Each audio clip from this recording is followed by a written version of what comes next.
아멘.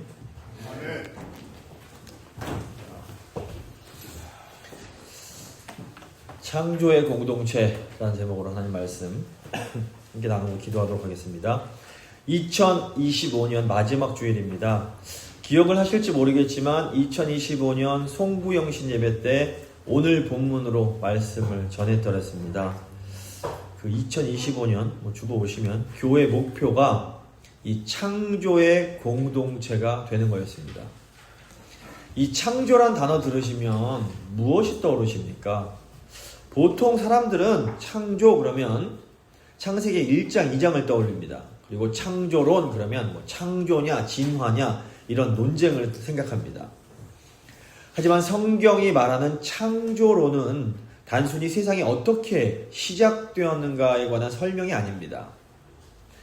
성경적인 창조론은 하나님이 어떤 분이시고 인간과 세상을 어떻게 이해해야 하는가를 드러내는 일종의 신학적인 선언입니다. 성경이 가르치는 창조론은 훨씬 더 풍성하고 깊은 의미가 있습니다. 창조는 하나님이 우리에게 허락하신 모든 좋은 것들을 다 포함합니다. 그래서 지금 우리가 누리는 모든 좋은 것들이 하나님의 창조 사역의 결과들입니다. 그래서 우리가 사랑하는 가족, 창조고, 맛있는 음식, 이것도 창조고, 좋은 날씨, 나아가 우리가 누리는 문화, 기술, 다 넓은 의미로 창조에 해당합니다. 창조의 공동체는 뭐냐? 하나님이 우리에게 허락하신 모든 좋은 것들을 누리는 공동체가 창조의 공동체입니다. 하나님께서는 우리가 창조를 누리면서 살기 원하십니다. 하지만 죄는 우리가 하나님께서 주신 좋은 것들을 온전히 누리지 못하게 만듭니다. 그래서 우리에게는 예수님의 은혜가 반드시 필요한 겁니다. 2025년 마지막 주일에 우리가 올 한 해 동안 얼마나 창조의 공동체로 살아왔는지를 한번 점검해 보려고 합니다. 그리고 이 창조에 관한 중요한 신학적 의미들을 살펴보고 그것들이 우리에게 어떤 또 의미가 있는지를 함께 생각해 보도록 하겠습니다. 오늘 세 부분으로 말씀 나눠서 살펴볼 텐데, 첫 번째 창조의 의미란 무엇인가, 두 번째 창조의 원리는 무엇인가, 세 번째 창조의 목적은 어떤 것인가를 생각해 보겠습니다. 먼저 창조의 의미입니다. 창조에는 아주 중요한 두 가지 의미가 있습니다. 첫째로 창조는 하나님이 주권자이심을 선언합니다. 그러니까 성경의 창조신앙은 무엇보다 하나님이 중심이 되십니다. 우리가 사도신경 고백할 때도 가장 먼저 하나님이 창조주라고 고백을 합니다. 이것은 하나님께서 온 우주의 주인이시라는 고백입니다. 이 세상은 우연이나 필연의 결과가 아니라 하나님의 의지와 말씀으로 존재하고 있습니다. 창조신앙은 누가 주인인가? 라는 질문에 대한 대답이 됩니다. 인간이 아니라 하나님이 주인이십니다. 내 인생의 주인도 내가 아니라 하나님이십니다. 그러므로 창조의 공동체는 어떤 공동체입니까? 창조의 공동체는 하나님이 주인이 되시는 공동체입니다. 자, 하나님이 주인 되신다는 것이 무슨 의미가 있습니까?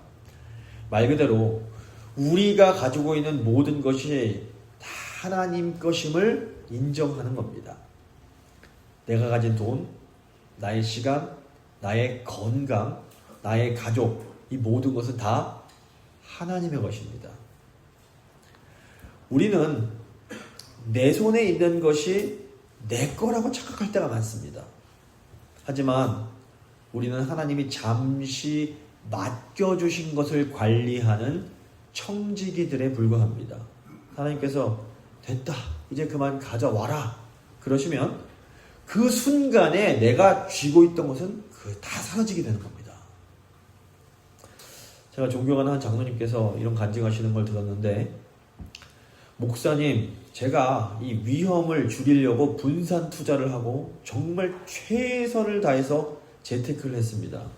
근데 하나님께서 물질을 가져가시려니까 제가 가지고 있던 그 재물들이 마치 손에 쥐고 있던 모래가 빠져나가는 것처럼 다 사라져 버리더군요.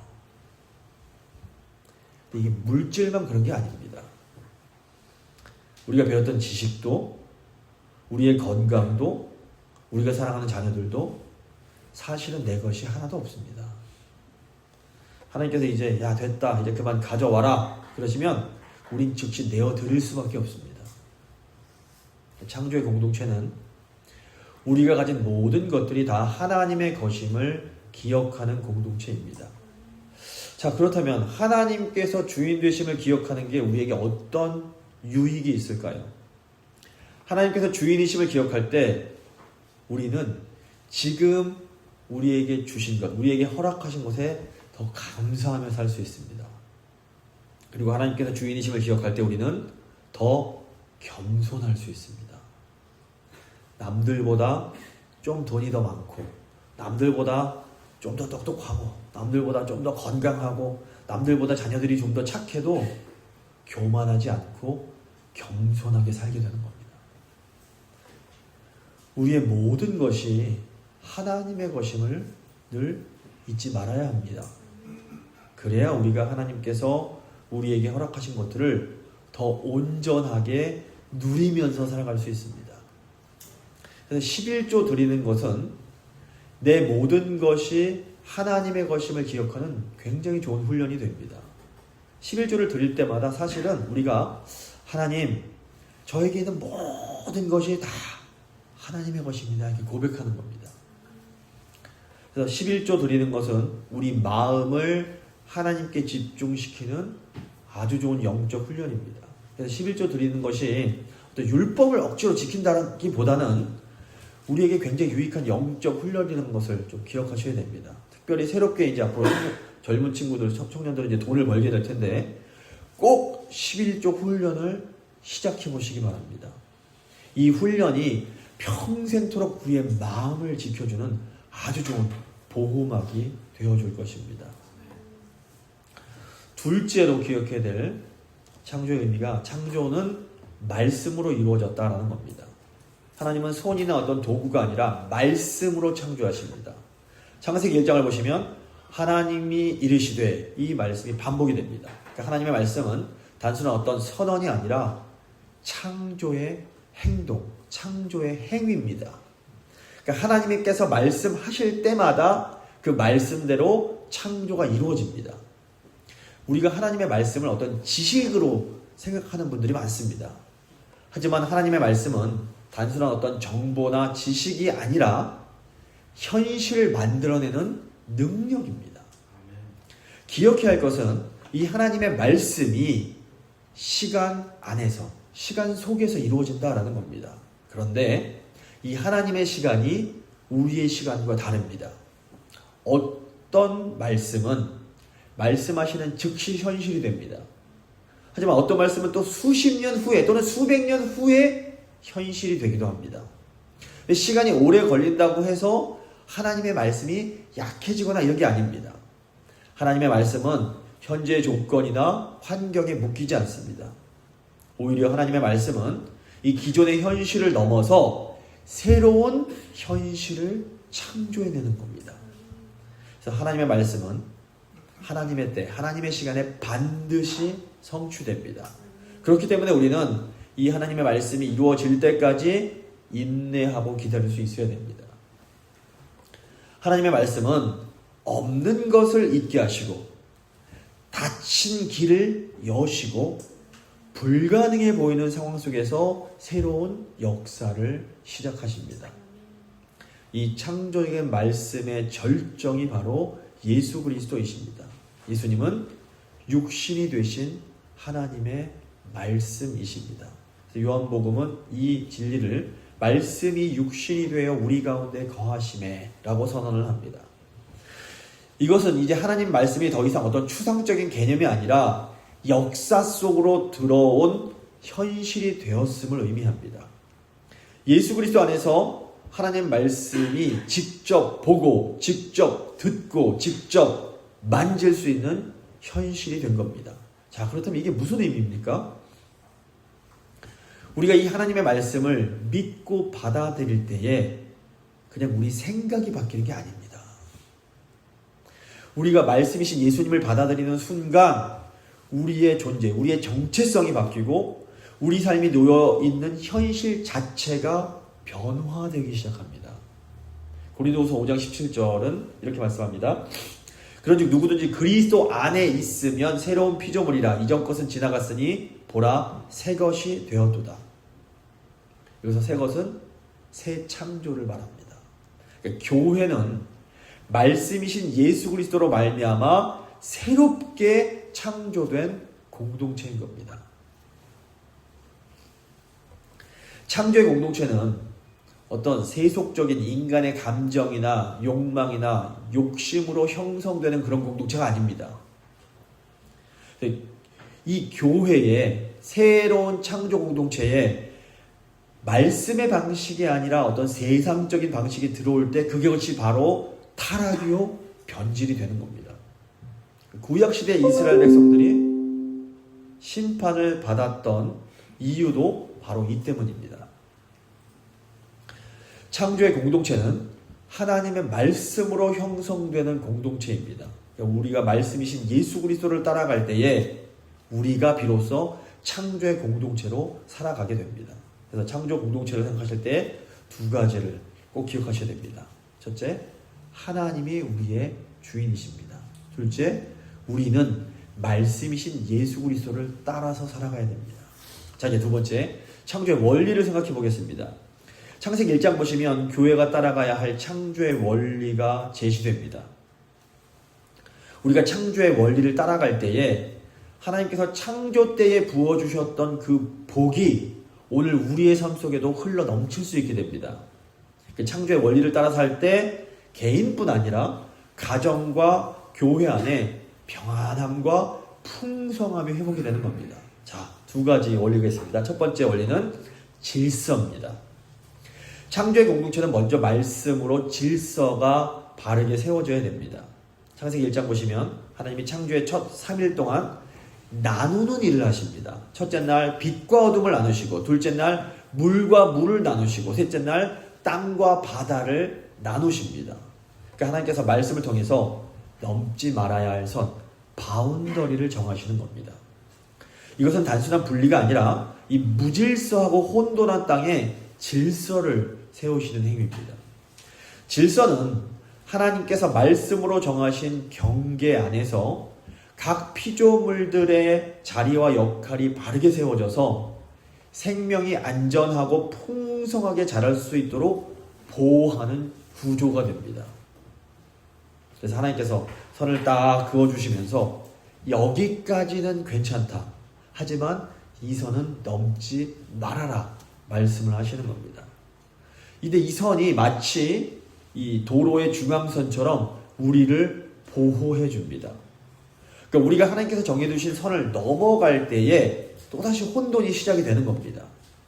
이것이 성경 전체에 흐르는 창조의 원리입니다. 구약의 율법 역시 본질적으로 사람을 억압하고 괴롭히려는 규칙이 아니라 생명을 보호하기 위한 바운더리라고 할 수 있습니다. 사람들이 많은 거, 풍성한 걸 좋아합니다. 하지만 무질서 속의 풍성은 복이 아니라 재앙이 됩니다. 자, 비가 질서 있게 오면 단비가 되고 살리는 비가 됩니다. 그런데 비가 무질서 속에서 딱 퍼부으면 그건 홍수가 되어버립니다. 자, 수십만 명이 모이는 경기장은 놀라운 생명의 에너지를 뿜어낼 수 있습니다.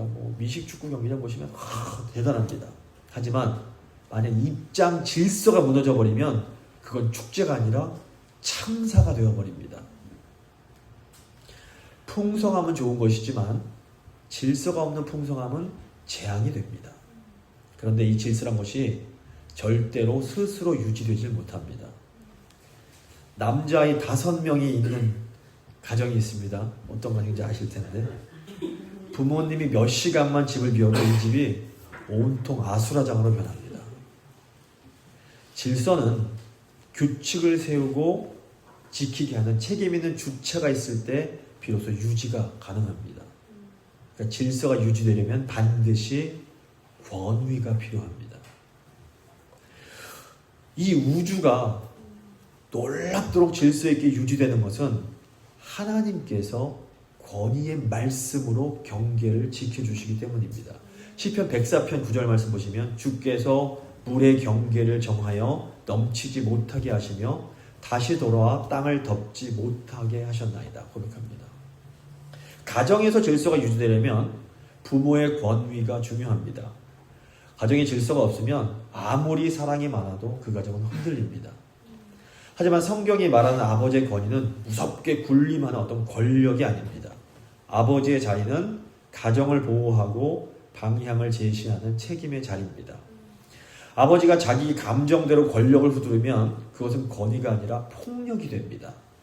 아버지가 하지만 하나님 앞에서 먼저 자기 자신을 낮추고 가정을 위해서 희생하며 기준을 세울 때에 아버지의 권위는 가정을 살리는 질서를 세워주는 겁니다. 아버지의 권위가 바로 설 때에 자녀들은 안정을 느끼고 가정 안에 평안이 자리 잡게 됩니다. 교회도 마찬가지입니다. 교회에는 하나님이 세우신 질서가 있습니다. 그 질 중 하나가 바로 당회의 권위입니다. 물론 당회의 권위가 교회를 통제하기 위한 권력이 아닙니다. 당회의 권위는 말씀 안에서 교회를 보호하고 성도들이 바른 길로 갈 수 있도록 돕기 위한 질서를 세우는 겁니다. 당회가 어떤 자기 유익이나 자기 체면을 위해서 권위를 사용하면 그 순간 권위는 무너지고 교회가 상처를 입게 됩니다. 하지만 당회가 하나님 앞에서 두려움으로 결정하고 공동체의 영적 유익을 우선할 때에 그 권위는 교회를 살리는 든든한 울타리가 되어줍니다. 자, 우리에게 왜 질서가 중요합니까? 질서 안에 있을 때에 비로소 생명이 풍성해지기 때문입니다. 질서 없는 자유는 방종이 되고 질서 없는 풍성은 재앙이 됩니다. 그래서 하나님께서 먼저 질서를 세우시고 그 위에 생명을 부어주시는 겁니다. 자, 이제 두 번째 창조 원리입니다. 두 번째 창조 원리는 사랑입니다. 창세기 1장 보시면 넷째 날부터 여섯째 날까지 하나님께서 이미 질서가 세워진 하늘과 땅을 생명으로 가득 채우십니다. 넷째 날에 하늘에는 해와 달과 별을 채우시고 다섯째 날에 바다에는 물고기를 채우시고 여섯째 날에는 땅에 동물과 사람을 채우십니다. 그리고 인간에게 생육하고 번성하라 명령하십니다. 생육하고 번성한다는 것은 생명의 풍성함을 의미합니다. 그런데 우리가 생육하고 번성하기 위해서 반드시 필요한 것, 그게 바로 사랑입니다. 동물도 사람도 서로를 받아들이고 연결시켜주는 사랑이 있을 때 새로운 생명이 태어납니다. 생명은 사랑이 있을 때에만 자라나고 확장될 수 있습니다. 억지나 두려움으로는 이 생명의 번성이 불가능합니다. 혹시 사운드 오브 뮤직이라는 영화를 보신 적 있으실지 모르겠는데 그 가정에 이 마리아라는 가정교사가 오기 전까지는 그 가정은 질서만 있고 사랑이 없었습니다. 아내를 잃은 남편, 아버지가 자녀들을 그냥 호루라기로 군인처럼 양육을 했던 겁니다. 질서만 있고 사랑이 없는 가정은 군대처럼 차가워집니다. 근데 반대로 사랑만 있고 질서가 없으면 이 가정은 혼란의 도가니가 됩니다. 요즘 세계적으로 부유한 추세가 뭐냐면 부유한 나라들이 아이를 잘 안 낳습니다. 그러다 보니까 이 애가 너무 소중해서 아이가 잘못해도 야단을 못 칩니다. 그 결과 아이들이 지멋대로 행동을 합니다. 그런데 그러면서 아이들의 그 내면은 점점 더 약해져서 조금만 좌절을 해도 견디질 못합니다. 무너져 버립니다. 애들이 점점 약해지는 겁니다. 질서 위에 사랑이 있을 때 가정은 안전하고 따뜻한 생명의 공간이 됩니다. 그 안에서 자녀는 마음껏 자라나고 서로를 신뢰하는 그런 관계가 형성이 될 수 있습니다. 그런데 교회도 마찬가지입니다. 말씀의 질서 위에서 사랑이 흐를 때 교회가 풍성해집니다. 사랑이 없는 교회는 아무리 조직이 잘 돼 있어도 숨이 막힙니다. 하지만 사랑은 있는데 질서가 없으면 그 교회가 방향을 잃고 막 흩어지게 됩니다. 진리의 질서 위에 사랑이 흐를 때에 교회가 생명으로 풍성해집니다. 이렇게 흘러넘치는 생명이 세상으로 흘러가는 것, 그걸 바로 선교라고 부릅니다. 그러니까 우리가 따라야 될 창조의 원리는 분명합니다. 질서가 먼저 세워지고 그 질서 위에 사랑을 통해서 풍성한 생명과 번성이 나타납니다. 이 원리를 따라 살아갈 때 우리의 가정과 교회는 오늘도 하나님의 창조의 복을 경험할 수가 있게 됩니다. 저는 사실 올 한 해 동안 우리 교회가 이 질서와 사랑이라는 창조의 원리를 잘 실천한 거 아닐까 생각합니다. 그 결과 저희 교회를 방문해 주시는 손님들마다 와, 교회 분위기가 너무 좋다, 교인들이 참 행복해 보인다, 이런 말씀들을 다 해주십니다. 이게 우리가 질서 안에서 사랑을 했다는 증거라고 볼 수 있습니다. 물론 그래도 이 땅의 교회가 완전할 수는 없습니다. 여전히 우리에게는 연약한 부분, 부족한 부분이 많이 있습니다.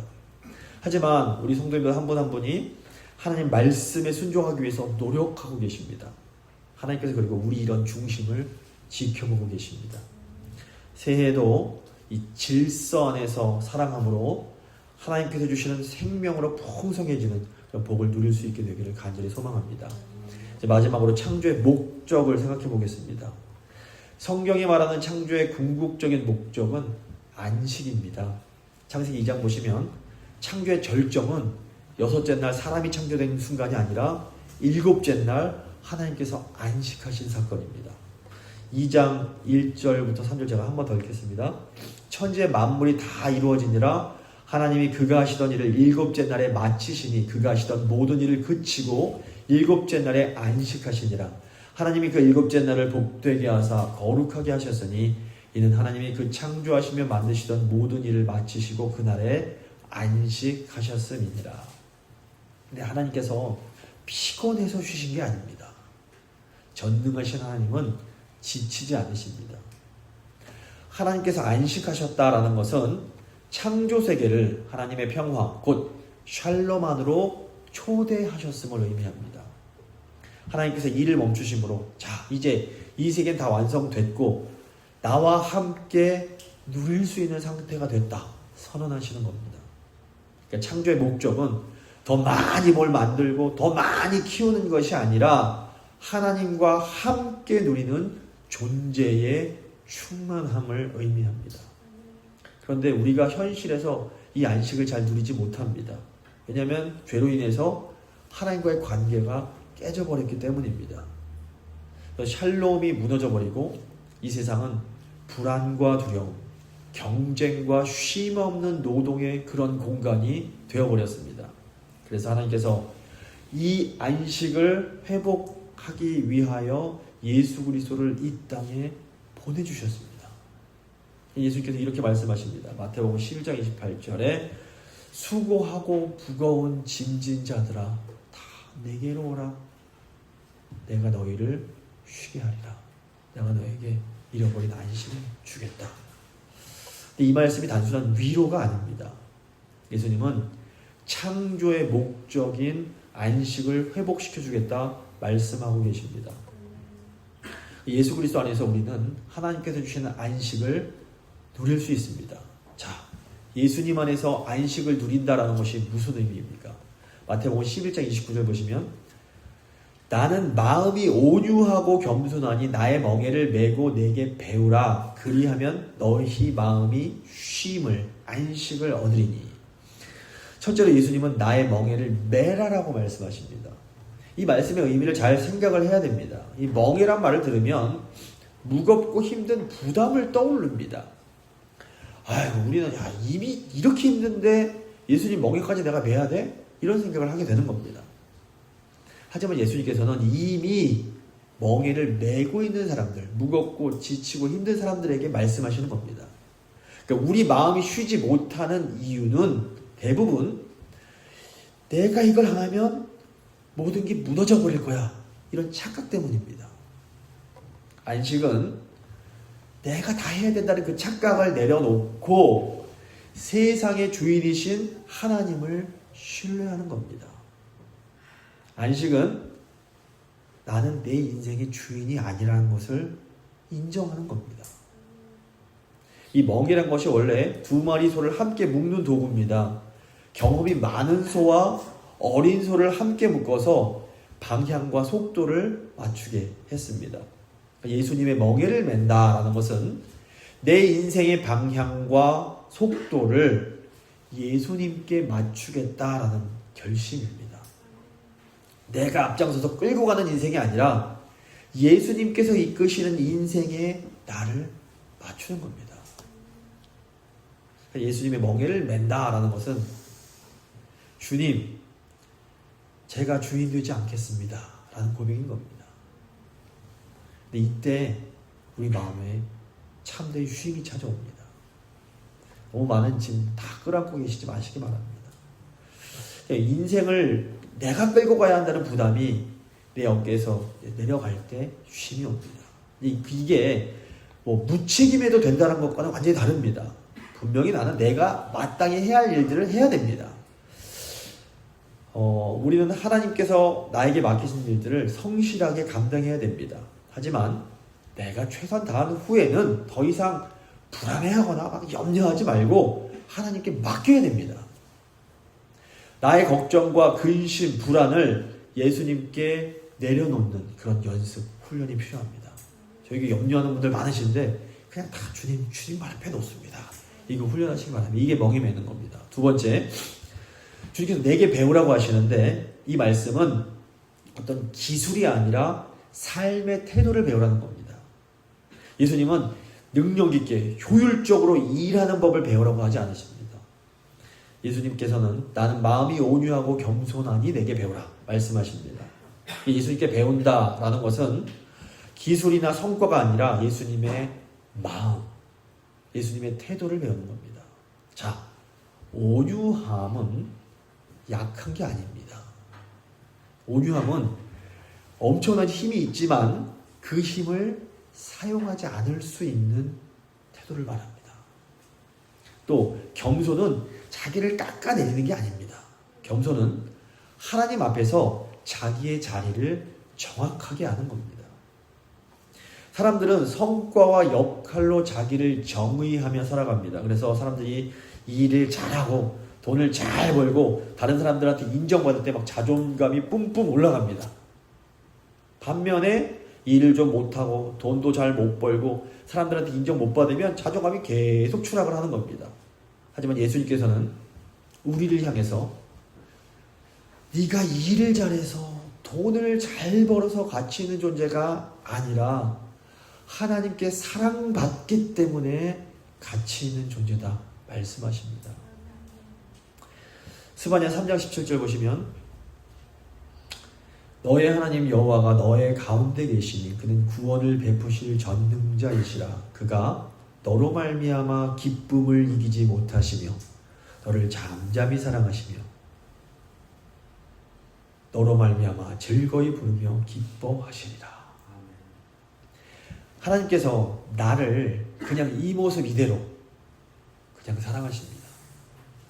일 좀 못해도 돈 좀 못 벌어도 키가 좀 작아도 얼굴이 좀 못생겼어도 하나님은 이 모습 이대로 나를 너무너무 사랑하십니다. 예수님께 배우는 것은 하나님의 이 사랑 안에서 살아가는 법을 배우라는 겁니다. 예수님께서 내 멍에를 매면 네 환경이 좀 좋아질 거야 말씀하지 않으십니다. 예수님은 나의 멍에를 매면 너의 마음이 쉼을 얻을 것이다 말씀하십니다. 우리가 예수님의 멍에를 매도 우리 환경은 여전히 그대로 있을 수 있습니다. 내가 해야 될 일은 여전히 많고 나의 책임은 여전히 무거울 수 있습니다. 하지만 우리가 예수님의 멍에를 맬 때 우리는 모든 것을 혼자 감당하지 않아도 된다는 확신을 얻게 됩니다. 사실 우리는 뭐 사람들이 아니라 하나님 한 분만 인정해 주시면 그걸로 충분합니다. 하나님이 나에게 맡겨주신 만큼, 딱 그만큼만 최선 다하면 됩니다. 하나님께서 우리의 모습을 보시고 너무너무 기뻐하시면서 칭찬해 주십니다. 이 하나님 사랑에 대한 확신이 우리 마음에 놀라운 쉼을 줍니다. 예수님의 멍에는 인생을 가볍게 만드는 멍에가 아니라 우리 마음을 쉬게 해주는 멍에입니다. 어쩌면 다가오는 새해 우리가 해야 될 일, 져야 될 짐이 더 많아질지도 모르겠습니다. 가족을 더 많이 사랑하고 교회를 더 많이 사랑하고 섬기기 위해서 우리는 더 많이 참고 더 많이 희생해야 할 수 있습니다. 뭐 구체적으로 돌아가면서 반찬도 이제 또 하셔야 되고 또 다음 세대 세우기 위해서 뭐 이것저것 또 양보도 많이 하셔야 될 수 있습니다. 하지만 우리가 기꺼이 예수님의 멍에를 맬 때에 예수님께서 우리와 함께 멍에를 메어주시고 우리 마음에 놀라운 안식을 주실 겁니다. 예수님과 함께 멍에를 메며 마음에 참된 쉼을 누리는 우리 모두가 될 수 있기를 바랍니다. 말씀을 좀 마무리 지어보도록 하겠습니다. 성경이 가르치는 창조의 공동체는 더 많이 일하고 더 크게 확장하는 그런 공동체가 아닙니다. 창조의 공동체는 하나님께서 주인이심을 인정하고 말씀이신 예수 그리스도를 따라가는 공동체입니다. 하나님께서는 말씀으로 혼돈의 질서를 세우시고 질서 위에 생명을 풍성히 채우신 후에 안식으로 우리를 초대하십니다. 창조의 목적은 성취가 아니라 하나님과 함께 누리는 안식입니다. 그러므로 하지만 죄로 인해서 이 안식이 깨져버렸고 예수 그리스도 안에서 다시 회복이 됐습니다. 우리가 예수님의 멍에를 맨다라는 것은 인생의 주인이 내가 아님을 고백하는 것이고 예수님의 방향과 속도에 나의 삶을 맞추겠다는 결심입니다. 물론 이때 환경은 크게 달라지지 않을 수 있지만 우리 마음에는 참된 쉼이 임합니다. 새해에도 우리 교회가 질서 위에 사랑이 흐르고 사랑 안에서 생명이 풍성해지며 예수 그리스도 안에서 안식을 누리는 진정한 창조의 공동체로 세워질 수 있기를 간절히 소망합니다. 잠시 믿음의 기도 드리시겠습니다.